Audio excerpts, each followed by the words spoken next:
I still love to fulfill. So I love to lead group coaching. I love to lead masterminds. And to that point, I led every single Zoom call that was ever done in our business, and didn't hate that part, but is also not very scalable or sustainable. And it didn't give me a lot of freedom.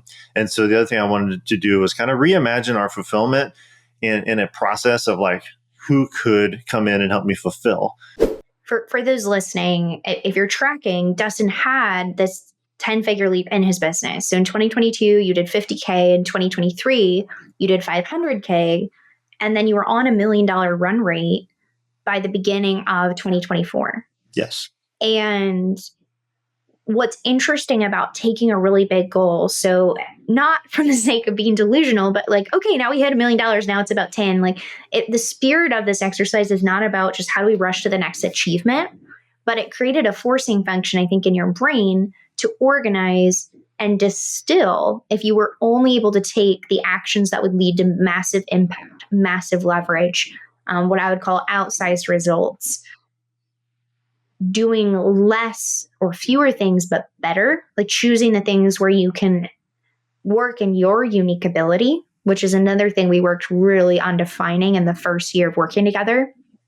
You knew going into this year what your unique ability was, and it's the intersection of clarity and community. Yes. Helping other people find clarity, helping other people plug into the communities where their unique gifts and talents can be served through that community. And that phrase that we adopted was relationships are really the currency of going 10x, not because it's transactional, but because it's actually transformational. When you are clear on who you are and what your gifts are that you bring to the table, you can more easily serve others. It's easier to build a business. What stands out though about the $10 million CEO identity is we actually extracted some of the principles from that and said, okay, well, we have a $1 million business right now. You're running $1 million run rate a year business. And we'll talk about kind of where we're ending in terms of the numbers this year as we get to that point in the story. But we took that and we actually said, what would we need to do to operationalize this $1 million business to actually create the conditions or the possibility of increased success? And what I want to hear from you are what do we do practically and tactically? Because there's some really smart moves we made. And it's not always about doing all the things. It's really about doing less but better. I think that's a huge takeaway or principle people can take from this conversation. I think the other thing I want to comment on really briefly is that it's hard to distinguish the burnout from the boredom. Yes. And so you sitting in that difficulty of discernment and really sitting with, what am I feeling? This is uncomfortable. I don't know. It's unfamiliar.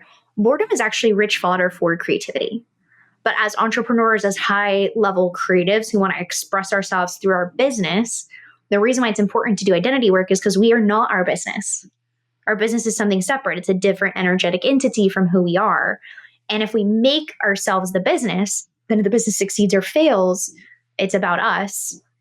And if you are blaming the business because you weren't in alignment with your value of family at that moment, you absolutely could have burnt it down, or you could have sabotaged your success.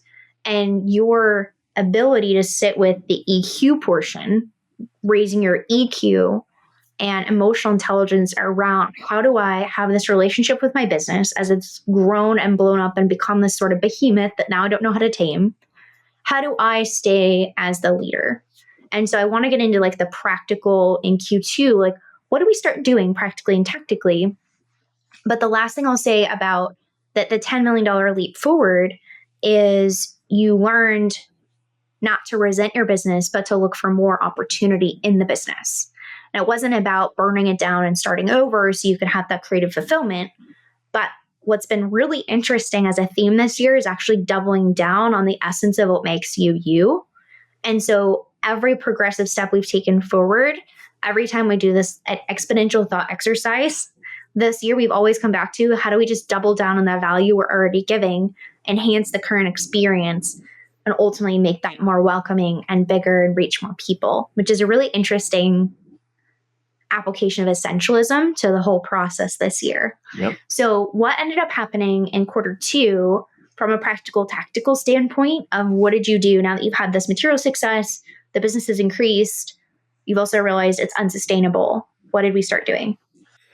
Yeah. And so I think of Q2, Q3 of this year, it's a lot of internal work, right? And some of that's internal to Dustin, but what I mostly mean is internal to the business. And what's really interesting to me is Cassie knows better, and people in the mastermind know better. But most people, if we had a conversation in January or March, we had a conversation now, and I just kind of told you or showed you the external realities of the business, you'd be like, cool, like you just did what you said you're going to do, right? Because externally, it doesn't really look like much has changed. Whereas internally, it's changed dramatically as a result of this work. And so when I start to describe some of these things, you're going to be like, oh, I couldn't see that if you follow me and you listen to this podcast, and you wouldn't see these things.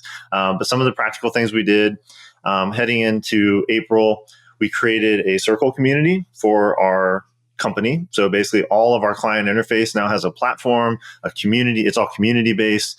That was a huge step towards better fulfillment, and fulfillment that didn't require a ton of things in my head to manage, right? So that was one thing.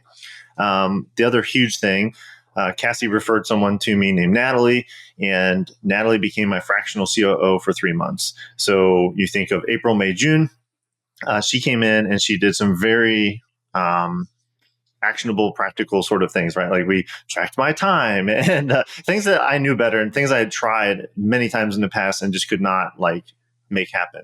But we tracked my time. We installed a project management system. So we used ClickUp, right? And that was like the first time I'd ever had a project management system. We installed a rudimentary version of a CRM, like a customer relationship management system. So I'm literally running a 7-figure business on paper and my brain and Post-it notes. Like I literally had no CRM. If people are like, what? I'm like, no, I didn't. And so I didn't have that. And then we created a hiring funnel. So basically a system by which I could start to hire key roles in the business. And the first role that I hired, and this is getting into July, was an executive assistant. And her name's Tiffany, and she is now getting ready to go full-time in my business. But we hired her as a part-time executive assistant to start doing inbox and calendar, and she owns ClickUp, right? And so what's emerged over those kind of blending those two things together is platform-specific systems in the business. So we have ClickUp, which is project management, internal communication, SOP stuff. We have Circle, which is all of our client interactions, or our courses, our community. If someone needs to get a hold of me, or as we'll get into other people on my team that do fulfillment now, that's that, right? And then in Q4, one of our big initiatives is sales and marketing, and we're moving everything to high level. So there are platforms that serve specific roles. And what's really important about that in my own piece and in my own identity transformation is different people can own those, right? And that's ownership is a really big key here.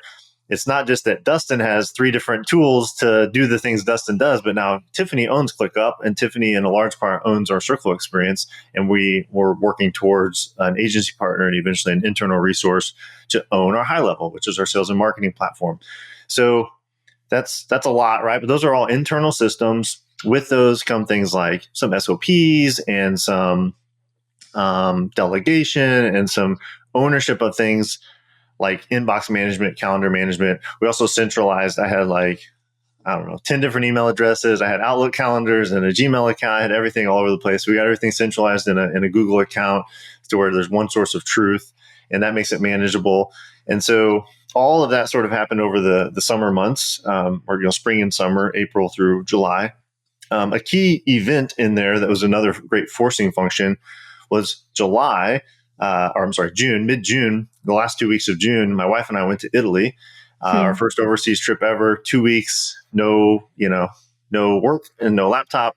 And so Natalie and I had the shared mission of let's get all this stuff built and have it running before you leave. And then she actually, we created the job description and she helped me post it. And then she actually managed the first round. We had like 65 applicants for this executive assistant position, which was my first team hire. I would say like true team hire.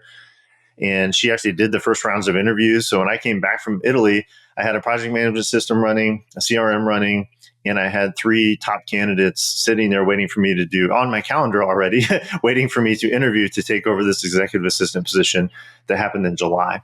So that was operational systems, important things. And then I'll say this and I'll take a breath. The other thing that happened was, I still love to fulfill. So I love to lead group coaching. I love to lead masterminds. And to that point, I led every single Zoom call that was ever done in our business. and didn't hate that part, but is also not very scalable or sustainable. And it didn't give me a lot of freedom. And so the other thing I wanted to do was kind of reimagine our fulfillment in a process of like, who could come in and help me fulfill. And so I started to identify alumni of our program and people that are mastermind members who had that desire. And then I hired my first person to do that also. So Tony DeLorenzo became effectively our first coach. And he co-hosted our cohort that started in July. So a lot of stuff happening all in the same time. And again, externally, it's kind of like, oh, it's business as usual, but there's a lot of things happening that were starting to free me up, forcing me to think differently, become a leader, and delegate and empower others and give other people ownership of functions in my business for the first time. So that was a lot, but that's kind of Q2 and Q3 in a snapshot.